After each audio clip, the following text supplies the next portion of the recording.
She stood on his arm, a diamond trophy at the most exclusive gala of the year. The whispers from New York's elite called her the victor, the young, ambitious mistress who had finally dethroned the forgotten wife. Her billionaire lover, Richard Vance, was moments away from a speech that would implicitly announce her as the new face of his empire, sealing their triumph in a blaze of camera flashes. They believed they had rewritten the story, that the night the future was theirs. But they forgot one crucial detail. The woman they had cast aside wasn't just the wife. She was the architect, and she was about to make her entrance. The air in the back of the Rolls-Royce Phantom was thick with the scent of Serafina Monet's ambition, a custom blend of Tom Ford's fucking fabulous and the intoxicating aroma of imminent victory. She smoothed a perfectly manicured hand. Its nails painted a shade of defiant crimson, called scorned, down the silk of her J. Mendel gown. The fabric was the color of liquid gold, clinging to her meticulously sculpted body like a second skin. It was a declaration. Tonight, she was not just an accessory. She was the prize. Beside her, Richard Vance adjusted the Patek Philippe on his wrist, the subtle click of the platinum clasp, the only sound in the plush interior. He was a man carved from privilege and power, with a jawline as sharp as his business acumen and eyes the color of old money. He smiled at her, a confident, predatory smile that had once made her weak in the knees. Now, it just felt like confirmation. Nervous darling. He murmured, his voice a low baritone that had charmed countless boardrooms, and for the past 18 months, her.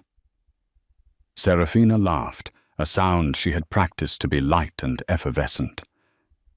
Nervous Richard. I feel like I was born for this.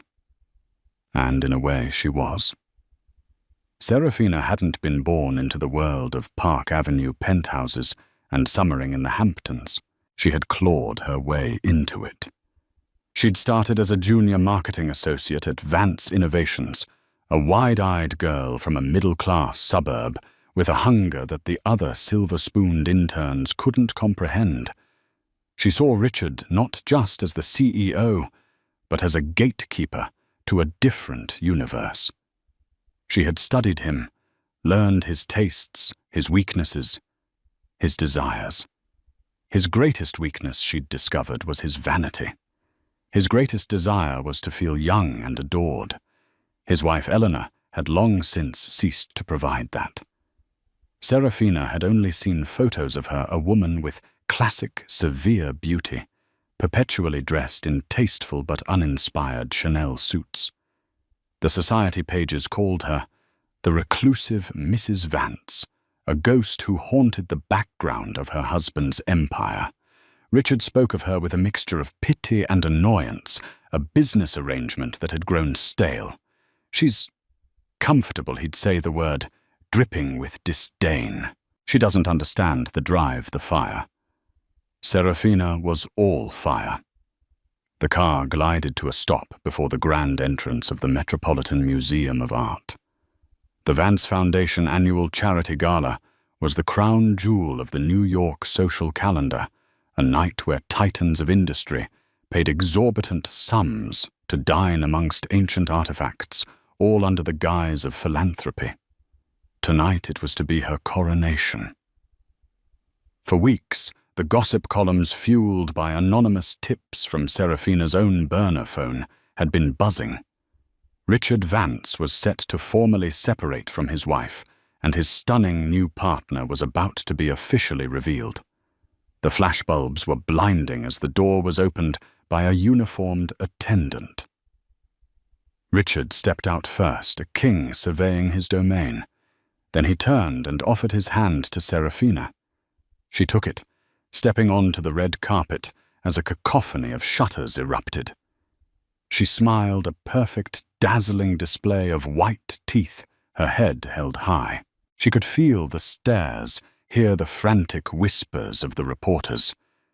"Mr. Vance, is this your official companion for the evening?"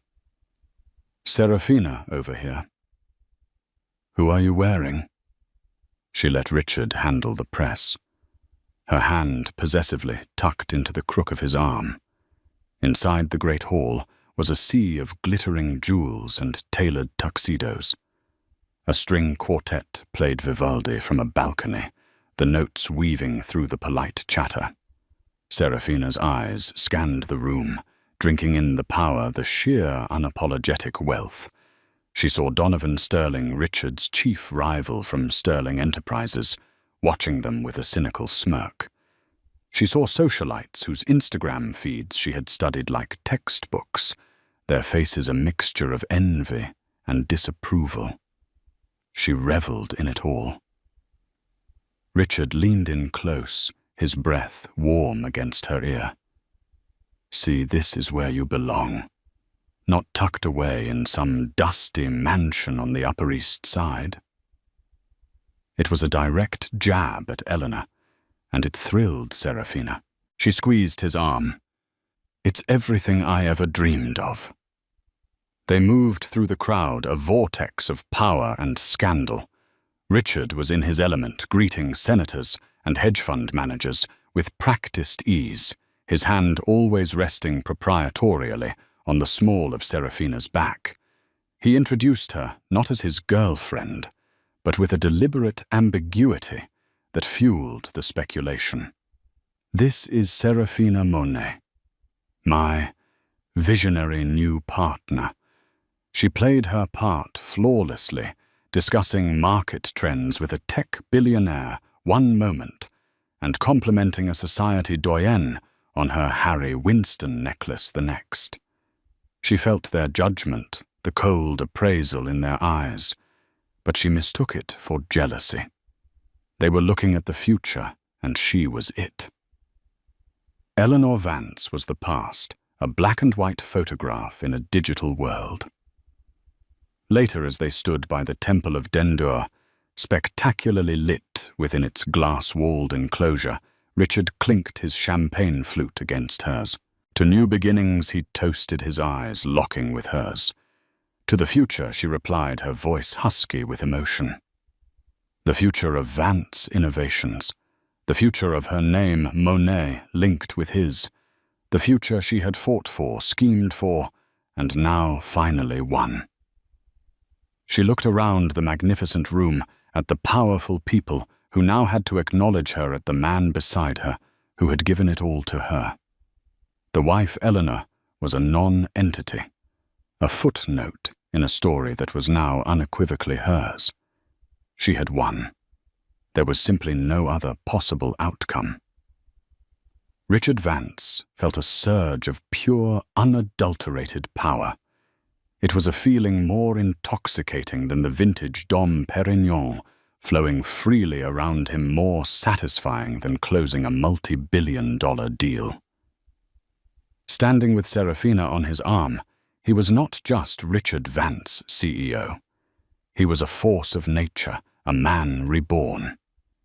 He glanced at Serafina, her golden dress shimmering under the carefully curated museum lighting. She was exquisite, a perfect symbol of his success. Young, sharp, beautiful, and utterly devoted to him. She looked at him with an awe that Eleanor hadn't shown in over a decade. Eleanor looked at him with the cool, appraising gaze of a business partner, a silent accountant tallying his flaws. He hated that look. He hated the quiet way she could dissect his most ambitious plans with a single logical question. He hated that her family's money, the initial seed that had started it all, was a silent, unspoken fact that hung between them. He'd taken that paltry sum and built an empire, his empire. He had done the work, taken the risks, schmoozed the investors. She had merely existed a silent partner in a life she no longer seemed interested in living with any passion. Tonight was a declaration of independence. By bringing Serafina here to his gala, he was making a statement to the world, and more importantly, to Eleanor. He was done playing the part of the dutiful husband. The Vance name was his. The company was his. And he would have a woman on his arm who reflected his own brilliance, not the staid old money legacy of his wife's family. Richard, darling. Donovan. Sterling is staring daggers at us. Serafina whispered, pressing closer to him. Richard followed her gaze and saw his rival standing near a Roman bust, a scotch in his hand, and a sardonic smile on his lips. "Let him stare," Richard said, with a dismissive wave. "He's a dinosaur. His company is built on old tech. We're the future." He believed it. Vance Innovations was soaring thanks to a series of aggressive acquisitions and the launch of their new Prometheus AI platform. It was his vision, his genius. He had steered the ship, and now he was reaping the rewards. As the gala's host, he was scheduled to give the keynote address after dinner. He had tweaked the speech himself that afternoon, adding subtle lines that to the discerning ear would signal the changing of the guard. He would speak of new eras of shedding the past to embrace a bold future, and of the inspiration that drives a man to reach new heights. He would gesture vaguely in Serafina's direction as he said it, and the gossip columns would have their headline for the morning. He guided Serafina towards their table front and center, a small plaque reading "Reserved for Mr. Richard Vance." He made a point of pulling out her chair himself, a public display of chivalry that was both for her and for the hundreds of pairs of eyes watching them. The dinner was a blur of bland poached salmon and meaningful conversations. He networked, he charmed, he held court. All the while he was acutely aware of Serafina beside him, her presence a constant, thrilling validation. He felt a pang of guilt, but it was shallow, easily dismissed. Eleanor had chosen this. She had chosen her charities, her quiet lunches at the Carlisle, her predictable, passionless existence. She had checked out of their marriage years ago, leaving him no choice but to seek life elsewhere. This was a consequence of her own coldness, not his infidelity. Or so he told himself. When the time came, the Foundation's chairman, a portly man named Arthur Hemmings, walked to the stage. And now it gives me great pleasure to introduce the man whose vision and generosity make all of this possible. The founder and CEO of Vance Innovations. Mr. Richard Vance. Applause, polite but enthusiastic, filled the hall. Richard stood buttoning his custom Brioni tuxedo jacket. He gave Serafina's hand a squeeze under the table, a silent promise. "Wish me luck," he whispered. "You don't need it." She breathed, her eyes shining with adoration. He walked onto the stage, the bright lights warming his face. He felt invincible. He gripped the sides of the lectern, looking out over the faces of New York's most powerful people. They were all here, hanging on his every word. He was the king of this castle. He began his speech, his voice resonant and confident. He spoke of the Foundation's work of innovation, of the future. He was halfway through a well-rehearsed anecdote about a recent trip to the Tokyo office when he saw it. A subtle shift in the room, a ripple of whispers, starting from the back near the grand entrance. Heads were turning not towards him, but away from him. The focused attention of the room was fracturing, dissipating. A flash of irritation crossed his face. He was losing his audience. What could possibly be more important than him? He followed their gaze. A figure had appeared at the main archway, silhouetted for a moment against the light of the great hall. The whispers grew louder, more urgent. His confident flow faltered. He trailed off mid-sentence, his mouth suddenly dry. The figure stepped into the light. It was a woman. She wasn't wearing a glittering gown. She was wearing a perfectly tailored midnight blue Armani pantsuit that screamed power, not prettiness. Her silver blonde hair was pulled back in a severe, elegant chignon, and on her lapel was a simple diamond brooch he hadn't seen in years. It was the first piece of jewelry he had ever given her. It was Eleanor. His heart hammered against his ribs. She wasn't supposed to be here. She never came to these things anymore. She hated the publicity, the glad-handing. Her presence was a violation of their unspoken rules. He looked from her cold, calm face to Serafina at the table, whose own expression of triumph had frozen into a mask of disbelief and horror. The king suddenly felt his throne, a grand, solid thing, just moments before, begin to tremble beneath him. The sudden appearance of Eleanor Vance did not just ripple through the room. It fractured the carefully constructed reality of the evening. The polite veneer of high society, usually so resilient, cracked under the weight of her silent, unexpected arrival. The string quartet, sensing the seismic shift in atmosphere, faltered for a moment. A single violin, screeching a discordant note before they hastily resumed playing. But it was too late. The spell was broken. Donovan Sterling, who had been observing Richard's preening performance with the detached amusement of a seasoned predator, leaned back in his chair and took a slow sip of his Macallan 25. He'd known Richard for 2 decades, had competed against him, and despised his flashy, substanceless approach to business. He had watched Richard parade his young mistress around all evening with a sense of grim satisfaction, knowing that such hubris always eventually meets its comeuppance. He just hadn't expected it to be so swift and so beautifully dramatic. "Well, well," he murmured to the investment banker, sitting next to him. The ghost of banquets passed. The banker, a man named Gerald, squinted towards the entrance. "My God, is that Eleanor? I haven't seen her out in years. What is she wearing?" "A pantsuit to the Met Gala." "She's not here for the fashion," Gerald Donovan said, a rare, genuine smile touching his lips. "She's here for business." At a nearby table, Beatrice Caldwell, a society columnist for a high-end magazine whose pen could make or break a reputation, was already dictating a frantic message into her phone. "Eleanor Vance has just arrived. Repeat the Eleanor Vance. She looks formidable. This is no longer a simple society scandal. This is a declaration of war. Get a photographer to the entrance now. Forget the B-list celebrities on the steps."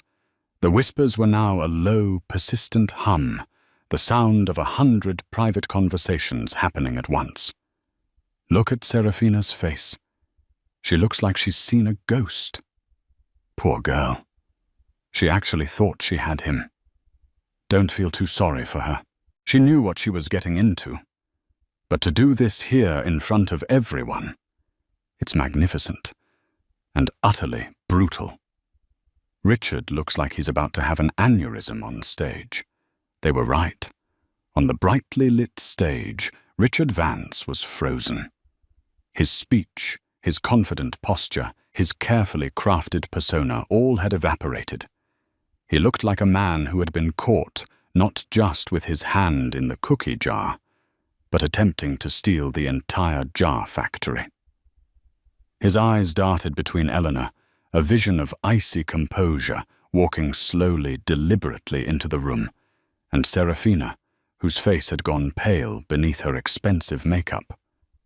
The golden J. Mendel gown that had seemed so triumphant moments before now looked garish, the costume of a failed usurper. Serafina herself was trapped in a nightmare. Her mind raced. This wasn't possible. Eleanor was supposed to be at home cataloguing her porcelain collection, or whatever it was she did. She was the past, a relic. Yet here she was in the flesh, commanding more attention with her silent stride than Seraphina had with her meticulously planned grand entrance. Every step Eleanor took was a nail in the coffin of Seraphina's dreams. The stares that had felt like envy just minutes ago now felt like pure, unadulterated pity. She wanted the floor to swallow her whole. Eleanor did not look at her husband. She did not look at his mistress. Her gaze was fixed forward, sweeping across the room with a calm authority that was unnerving. She greeted no one yet. Everyone felt her presence. The crowd instinctively parted before her, creating a clear path toward the stage. She walked not with anger, but with the unhurried purpose of someone who owned the very ground she was walking on. Arthur Hemmings, the foundation chairman, bustled forward, his face a mask of confusion and panic. "Eleanor, my dear, what a surprise. We weren't expecting you." Eleanor paused and gave him a small, cool smile that didn't reach her eyes.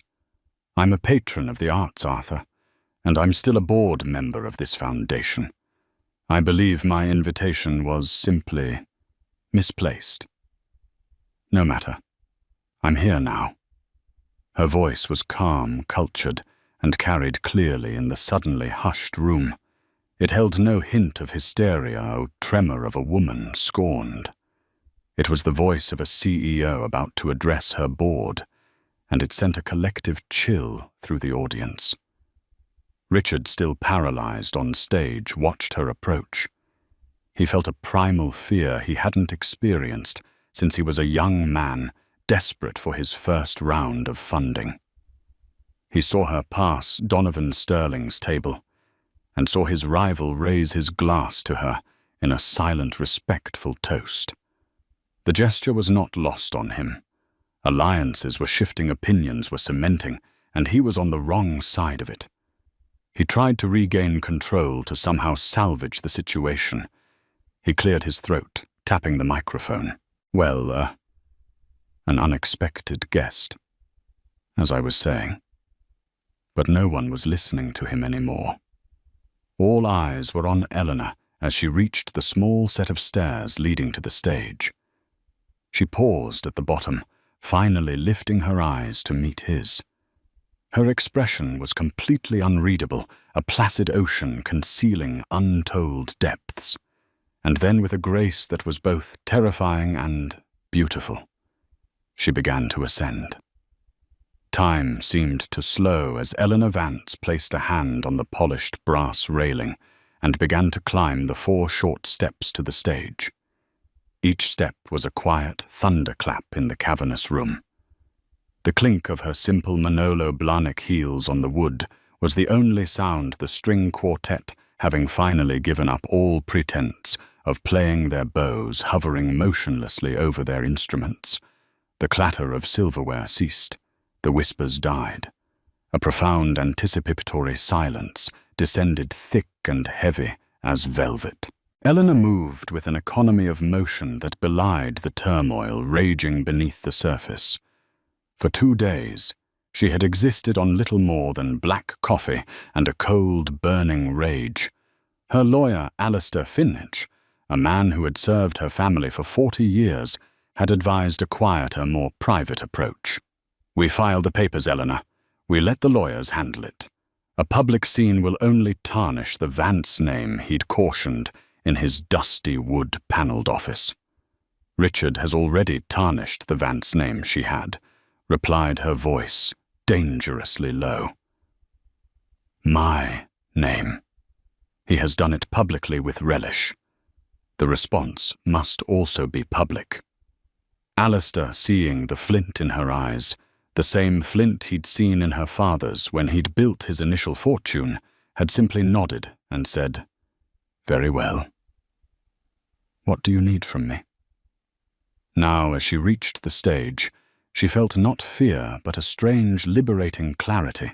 She had spent 20 years as the silent partner, the quiet force behind the throne, allowing Richard to be the face of their shared success because he craved the spotlight and she craved results.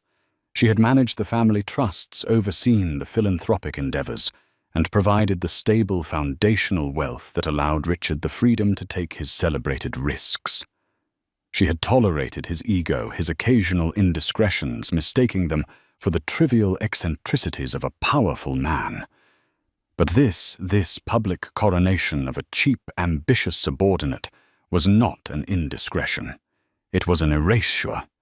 He was trying to erase her from her own life's work. Richard finally jolted from his paralysis. By her proximity, took a step back from the lectern. A sheen of sweat was visible on his forehead under the hot stage lights. "Eleanor," he hissed, his voice a hoarse whisper that the microphone thankfully didn't catch. "What in God's name do you think you're doing?" "This is my night." Eleanor didn't answer him. She walked past him, giving him a wide berth, as if he were a piece of contaminated furniture. She approached the lectern, her posture perfect, her expression serene. The audience held its collective breath. They were expecting a scene, a screaming match, a thrown drink, the usual messy drama of the rich and betrayed. She calmly adjusted the microphone, lowering it slightly to fit her height. The small movement was so deliberate, so devoid of panic, that it was more shocking than any outburst could have been. She looked out at the sea of faces, her gaze sweeping over them, acknowledging them, taking command. Her eyes briefly met Serafina's. The younger woman flinched, as if struck. In that single fleeting glance, Serafina saw not the fury of a rival, but something far worse, utter insignificance. It was the look one might give a fly buzzing near a banquet table, an annoyance to be dealt with swiftly and forgotten. In that moment, Serafina Monet understood that she had never been a player in this game. She had only ever been a pawn, and she was about to be sacrificed. Eleanor then looked at Richard, who was hovering uselessly behind her, his face a mottled canvas of fury and fear. Her expression remained unchanged, but a flicker of something pity perhaps, or a final weary contempt passed through her eyes. He had been her husband, the man she had once loved, the father of her children. Now he was just a liability, a problem to be managed. Finally, she turned her full attention to the audience. She rested her hands lightly on the sides of the lectern, her fingers steady. She took a soft, even breath. The room was so quiet that the faint hum of the museum's climate control system was audible. "Good evening," she began, her voice, perfectly modulated, calm and clear, amplified by the sound system to fill every corner of the vast space. "I apologize for the interruption. My husband appears to have lost his place in his speech." A few nervous titters broke the silence. The line was delivered with such dry surgical precision that it was both a wifely excuse and a devastating critique. Richard's face darkened with humiliation. He has a habit of getting carried away. Eleanor continued, her voice still smooth as silk. "Especially when it comes to telling stories. He's always been a wonderful storyteller. But I find as one gets older that facts become so much more important than fiction." She paused, letting the words hang in the air. The hook was set. The entire gala, from the senators to the socialites, leaned in. They were no longer spectators at a charity dinner. They were the audience at a public execution, and the executioner was a woman in an Armani pantsuit. "My husband, Eleanor," continued, her voice, unwavering, spoke tonight of a bold, new future for Vance Innovations. He spoke of new vision, new inspiration, and on that, we are in complete agreement. The company is indeed entering a new era. What he failed to mention, however, are the precise mechanics of that transition. She paused, taking a deliberate sip from the glass of water Richard had left at the lectern. The simple act was one of supreme confidence, a moment of punctuation that held 1,000 people in rapt attention. Richard, standing behind her, looked like a man searching for an exit on a sinking ship. He opened his mouth to intervene, to say something, but no words came out. He was powerless. The stage was his, but the night was hers. Most of you know me as Eleanor Vance, Richard's wife. She set her eyes, scanning the faces of people she had known for decades. The quiet one, the one who chairs the library committee and hosts the occasional charity luncheon. This was a narrative that for a long time was convenient. It allowed my husband to be the public face of our endeavors, while I managed the less glamorous but far more critical foundational aspects of our wealth. A murmur went through the room. This was not the speech of a scorned woman. This was the speech of a chairman of the board. When my father George DeWitt passed away, Eleanor's voice took on a sharper, more clinical tone. He left his entire estate, including his portfolio of groundbreaking semiconductor patents, in a trust. The Eleanor DeWitt Grantor Trust, to be exact. It was that trust, and only that trust, that provided the seed capital, the intellectual property, and the collateral for the first 5 years of the company that would become Vance Innovations. Donovan Sterling sat bolt upright in his chair, the Scotch forgotten. He, like everyone else, had assumed Richard had built the company from the ground up, a classic self-made man narrative. The truth was so much more complex and so much more devastating. The legal structure is quite simple for those of you in finance. Eleanor went on, a hint of steel entering her voice.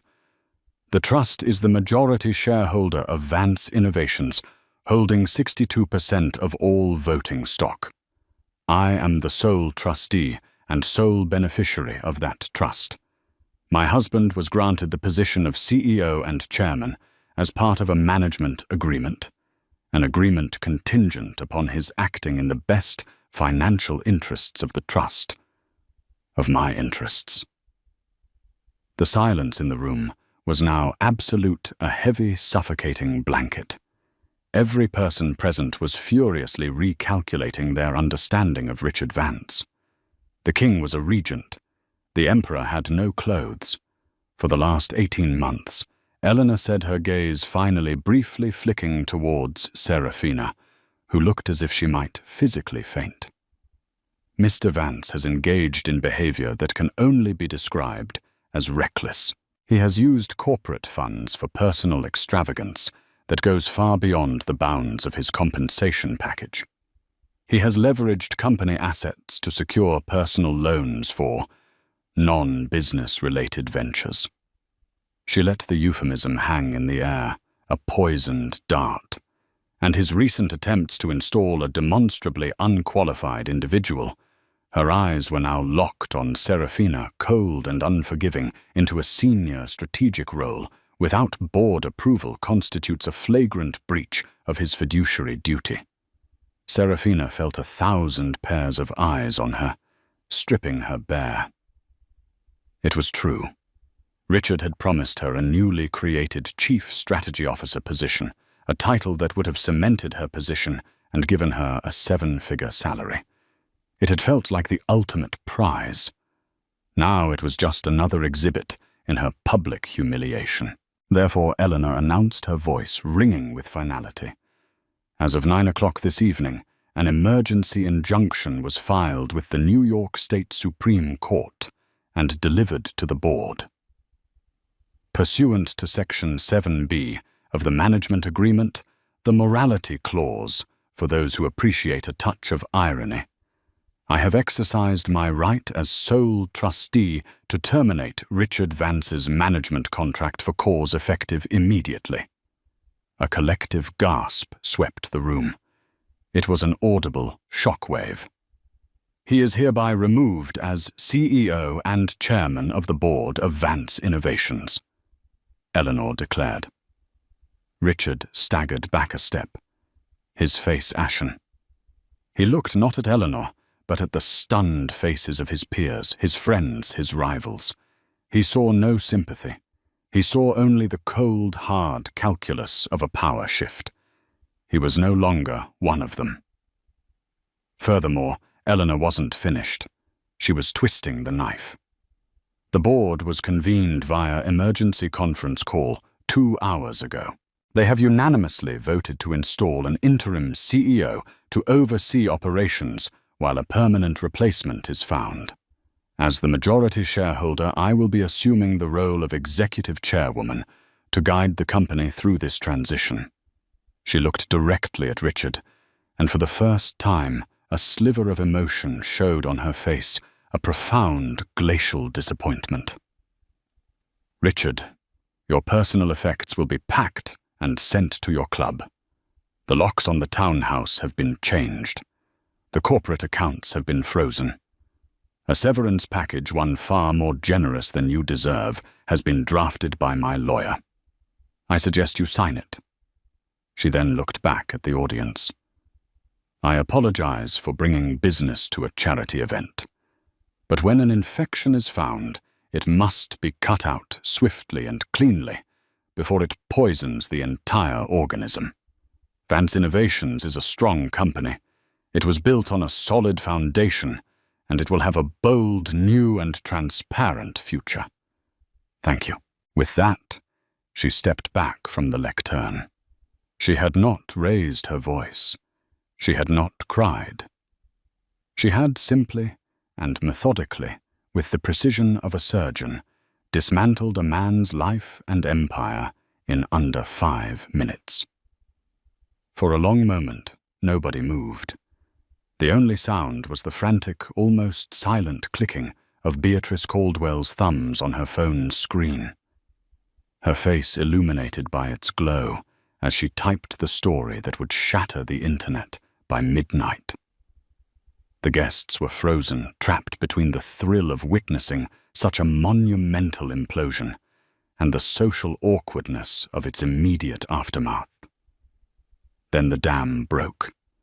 The photographers who had been held at the edges of the room surged forward, their flashes erupting in a blinding, strobing frenzy. They ignored Eleanor, who was now being discreetly flanked by 2 stern-looking men in dark suits she had hired for the occasion. Their lenses were aimed squarely at the 2 figures left stranded on the stage, the deposed king and his would-be queen. Richard Vance stood as if turned to stone, his face a grotesque mask of disbelief. The world he had built, the identity he had so carefully curated, had been obliterated. He was no longer Richard Vance, the visionary CEO. He was just a man in an expensive suit who had been fired by his wife in front of everyone he knew. He saw his rival, Donovan Sterling, slowly get to his feet and begin a slow, deliberate clap. It was an applause of one, but it was deafening in its mockery. Soon a few others, those who had long harbored resentment for Richard's arrogance, joined in. It was not an ovation, it was a verdict. Seraphina's world had shrunk to the size of the tabletop in front of her. The stares, the flashes, the pitying and scornful looks, they were physical blows. Her golden dress felt like a clown costume. The diamond necklace Richard had given her, the one she'd flaunted on Instagram just hours before, with the caption, "The future is bright," felt like a lead weight around her neck. She pushed her chair back, a desperate animal instinct to flee kicking in. She had to get out. She stumbled to her feet, her stilettos catching on the thick carpet. She didn't look at Richard. He was no longer her ticket to the stars. He was the anchor dragging her to the bottom of the ocean. Her eyes darted around, looking for an escape, but there was none. She was the center of a storm of her own making. Eleanor, meanwhile, descended the stage with the same calm purpose with which she had ascended. Her lawyer, Mr. Alistair Finch, materialized at her side, a folder tucked under his arm. He had been waiting discreetly by the exit as planned. Flawlessly executed, Eleanor, he murmured, his voice filled with pride. It was necessary, Alistair. She replied, her voice low. She felt no triumph, only a grim sense of finality. This wasn't a victory lap. It was a clean-up operation. As she walked through the parted crowd, people who had barely acknowledged her for years were now clamoring for her attention. Eleanor, magnificent. My dear, if there's anything I can do, we should have lunch. My office will call yours. She gave them all the same small, non-committal smile, her eyes already focused on the future. She was no longer just a wife or a socialite. She was the power in the room, and they were all realigning themselves to the new center of gravity. Her gaze met Donovan Sterling's. He approached her, his earlier smirk replaced by a look of genuine respect. Eleanor, he said, his voice a low rumble. That was the most impressive corporate takeover I have ever witnessed, and I've seen my share. It wasn't a takeover, Donovan, she corrected him coolly. It was a restoration of order. He nodded, accepting the correction. If you need a friendly vote on the board, or an ally in this city, you have my number. Thank you, Donovan. I'll remember that, she said, and then she continued her steady, unhurried exit. Back on the stage, reality finally crashed down on Richard. He stumbled towards the lectern, grabbing it for support. He looked out at the chaos, at his legacy turning to ash. He saw Serafina, her face streaked with tears, pushing her way through the gawking crowd towards a side exit, a pariah fleeing the scene of her own downfall. She was gone. The dream was over. He felt a burning, helpless rage. He opened his mouth, perhaps to yell, to protest, to say something, anything to reclaim a shred of his dignity. But a security guard, one of the men Eleanor had hired, stepped onto the stage. He was large, impassive, and stood just a little too close. Mr. Vance, the guard, said, his voice polite but firm. I think it's time to go. The public humiliation was complete. Escorted by a guard like a common trespasser, Richard Vance was led off the stage and out of the room, the sound of camera shutters following him like a volley of gunfire. The gala was over. The rain had ended. 2 weeks later, the corner office on the 54th floor of the Vance Innovations building, now officially rebranded as DeWitt Technologies, was unrecognizable. The dark mahogany, the overstuffed leather chairs, and the mounted sailfish from one of Richard's ludicrous fishing trips were all gone. In their place were clean lines, modern art, and a large glass desk that was almost completely clear, save for a laptop and a single perfect white orchid. Eleanor stood by the floor-to-ceiling windows, looking down at the controlled chaos of Fifth Avenue. She wasn't wearing a power suit today, but a simple, elegant cashmere dress in a deep shade of cobalt blue. She felt lighter. The weight of 20 years of propping up a fragile male ego had been lifted, and in its place was the energizing burden of genuine responsibility. Her first week as executive chairwoman had been a whirlwind. She had personally addressed the entire company via a town hall, assuring them of stability and a new direction focused on sustainable innovation rather than Richard's reckless headline-grabbing acquisitions. She had promoted a brilliant, overlooked female engineer to chief technology officer and had begun the process of untangling the financial mess Richard had left behind. The markets, after an initial shock, had responded favorably. The stock, now under the DeWitt name, had rallied.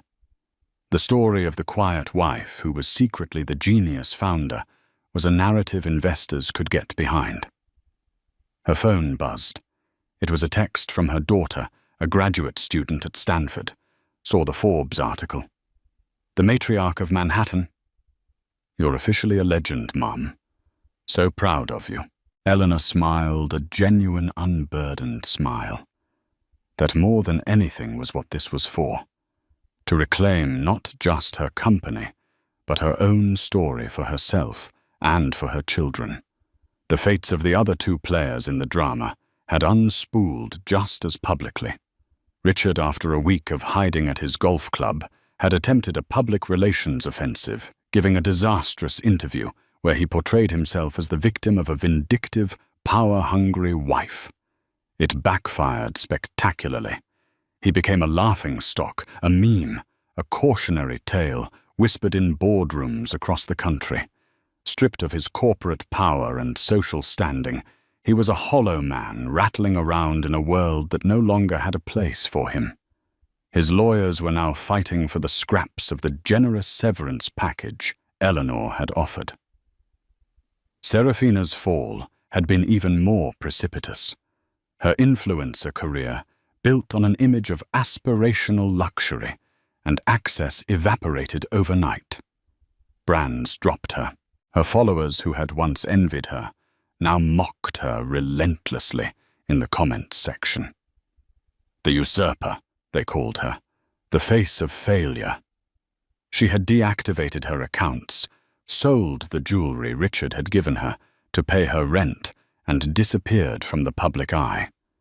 Her 15 minutes of fame had ended in a lifetime of infamy. She had gambled everything on a king, only to discover he was a jester.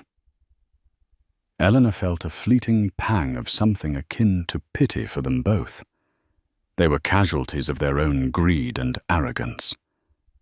But she did not dwell on it. She was looking forward, not back. Her assistant buzzed on the intercom. "Miss Vance, Mr. Sterling, is on the line for you."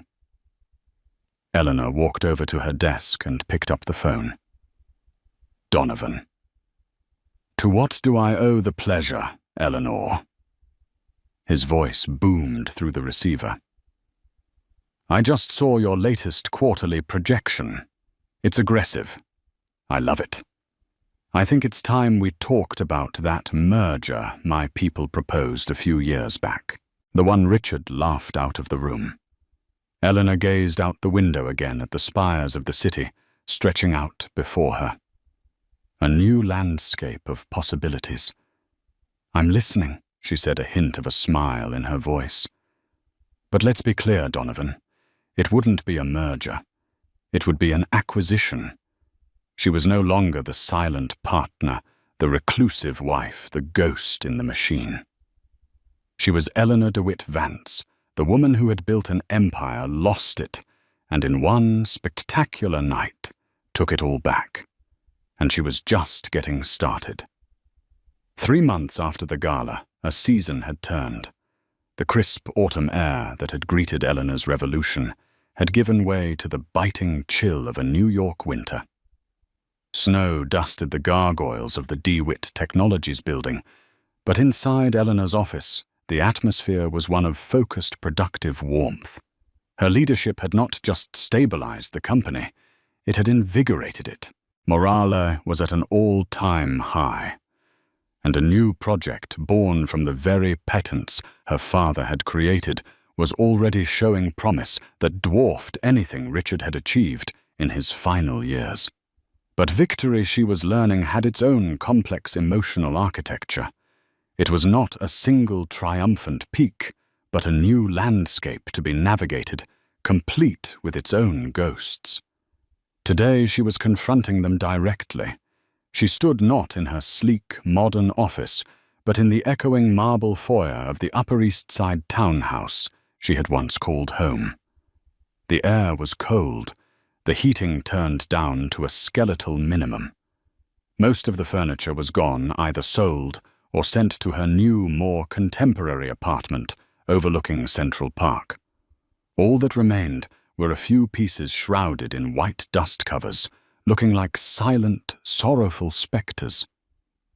She was here for a final walkthrough before the property was listed a final severing of ties.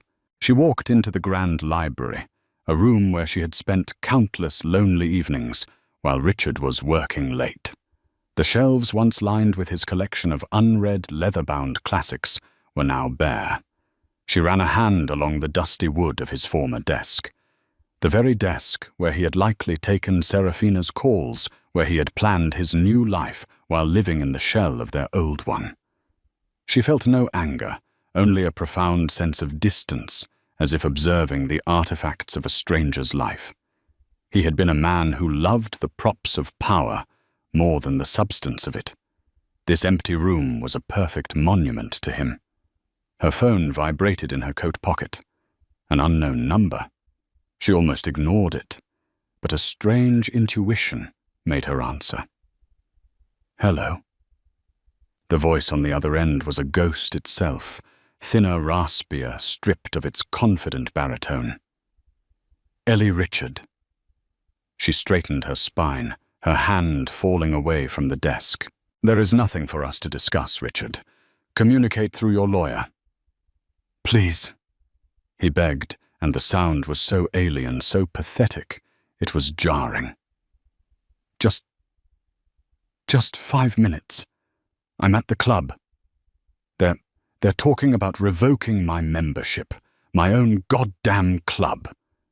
That is a consequence of your actions," she said, her voice as cold and empty as the room around her. "I know, God, I know. I was an idiot, a blind, arrogant fool. I see that now." He paused, and she could hear the shakiness of his breath. I find myself thinking about that trip we took to Lake Como after we first got the funding. Before everything. Remember that little restaurant, Ellie? Remember how we felt? We were a team. We were going to conquer the world. It was a classic manipulation, an appeal to a past he had systematically dismantled. A year ago it might have worked. It might have found a crack in her resolve. But she was no longer that woman. The foundation had been tested, and the cracks had been filled with steel. I remember a young woman who believed in her husband. She said, her voice quiet but unyielding. And I remember a man who took that belief and used it as a ladder, kicking away the rungs as he climbed. The past you're remembering is a fiction you wrote, Richard. I am living in the present. Goodbye. She ended the call before he could respond, blocking the number immediately. She felt a tremor in her hand, the last echo of a 20-year connection finally being severed. It was not triumph. It was just closure. A necessary, painful amputation. Later that afternoon, her son Arthur met her at the townhouse. At 22, he had his father's height, but her thoughtful, steady eyes. He'd been studying abroad during the gala, and had returned to a family landscape utterly transformed. He walked through the empty rooms, his hands in his pockets. "It's weird seeing it like this," he said, his voice low. "Like a museum, after all the exhibits have been taken away. It's just a house, Arthur," she said gently. He stopped in front of the grand staircase. "I saw him last week. Dad. I met him for coffee." Eleanor weighted her expression carefully neutral. "He looks old," Arthur continued, struggling with the words. "Beaten. He kept talking about his legacy, about how you had stolen it. I told him he was the one who threw it away. He didn't like that." Arthur finally looked at her, his eyes filled with a sad maturity. Was this the only way, Mom, to do it so? Publicly? It was the question she had asked herself in the dark hours of the night. She owed her son the truth. Your father was planning to install that woman on the board. She explained, her voice even.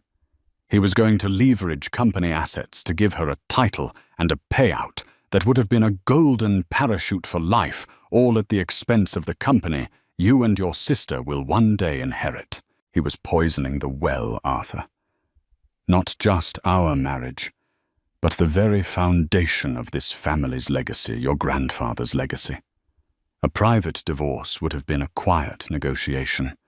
He would have walked away with a fortune and a story that he had simply moved on. The truth would have been buried. Sometimes the only way to treat a sickness is to expose it to the light. It was brutal, yes, but it was also the only way to truly save the company, to save our legacy. Arthur nodded slowly, processing it all. He built it, though. Didn't he? He was the face of it, Eleanor corrected softly. But a face is nothing without the heart and brain that make it work. The heart of that company was your grandfather's genius, and the brain was the strategy I helped manage from this very house. Your father was the salesman, a brilliant one for a time, but he forgot what he was selling. She put a hand on his arm. This was never about revenge. It was about restoration. Now DeWitt Technologies is secure. Its future and yours is secure. That is a legacy worth fighting for. He looked at her truly, looked at her not just as his mother, but as the formidable woman she had become. A slow smile spread across his face. The matriarch of Manhattan, he said, echoing his sister's text. I like it. Leaving the townhouse a final time, Eleanor locked the heavy oak doors herself. The decisive click of the deadbolt echoed in the empty street. She walked past the spot where Richard's Rolls-Royce used to wait for him and got into the driver's seat of her own car, a sleek electric Porsche Taycan, silent and powerful. As she pulled away from the curb, she didn't look back. The past was a house of empty rooms. The future was a city of soaring towers waiting for her. And for the first time in a very long time, she was the one behind the wheel. Eleanor Vance's story isn't just about revenge. It's a masterclass in power strategy and the profound strength of knowing your own worth. She proved that the quietest person in the room is often the one holding all the cards, waiting for the perfect moment to play a winning hand. While Richard and Serafina chased the spotlight, she owned the entire stage. What did you think of her final move? Was it pure genius or cold-hearted justice served on a silver platter? Could Richard have ever seen it coming? Let us know your thoughts in the comments below. We read every single one. If you love stories of epic comebacks and watching empires shift in a single night, don't forget to hit that like button, share this video with someone who needs to see a true power play, and most importantly, subscribe to our channel for more unforgettable tales. Click that notification bell so you never miss a moment of the drama.